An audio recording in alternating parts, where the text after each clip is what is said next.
لبيك لا شريك لك لبيك إن الحمد والنعمة لك والملك لا شريك لك لبيك اللهم لبيك لبيك لا شريك لك لبيك إن الحمد والنعمة لك والملك.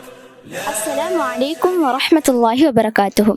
நீங்கள் இப்போ வந்துக்கிற இடம் தான் மீகாத். நான் ஹஜ்ஜு அல்லது உம்ராவை செய்கிறேன்டா மீகாத் என்ற இடத்துல தான் நான் நியத்து வச்சுக்கொள்ள ஓணும்.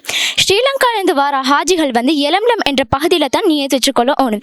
இப்படி நியத்து வைக்கக்கூடிய நேரத்தில் ஹாஜிகள் இஹ்ராமுடைய அணிஞ்சிருக்கணும். ஆண்களை பொறுத்த வரைக்கும் அவங்க 2 துண்டு கெட்டுவாங்க. ஒன்று வேஷ்டியாகவும் மற்ற அவங்க தோல்லையும் போட்டுக்கொள்வாங்க. பெண்களை பொறுத்த வரைக்கும் அவங்க மூஞ்சையும் 2 முன் கைகளையும் தவிர மற்ற இடங்களை ஒழுக்கமான முறையில் மறைச்சிருப்பாங்க.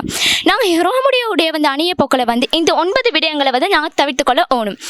நான் ஹஜ் அல்லது உம்ரா செய்ய போக்கில் 3 விதமாக நான் நியத்து வச்சுக்கொள்ள இயலும். அதில் ஒன்று தான் இஃப்ராத். இஃப்ராத் என்ன ஹஜ்ஜை மட்டும் நிறைவேற்று. அதுக்கு எப்படி நான் நியத்து வைக்கிறேன்டா அல்லாஹும்ம லப்பைக ஹஜ்ஜன் நான் நியத்து வச்சுக்கொள்ள இயலும். 2வது கிரான். கிரான் என்றாவது ஹஜ்ஜையும் உம்ராவையும் சேர்த்து செய்கிறேன். அதுக்கு எப்படி நியத்து வைக்கிறேன்டா அல்லாஹும்ம லப்பைக உம்ரத்தன் ஹஜ்ஜன் நான் நியத்து வச்சுக்கொள்ள இயலும். 3வது தமத்து.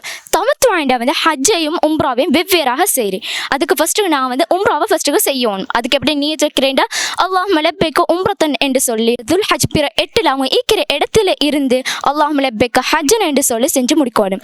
இப்போ நாங்கள் பார்த்தா மீகாத். அடுத்து நீங்கள் பார்ப்பீங்க மினா. ஜஸாக்குமுல்லாஹ் ஹைரா.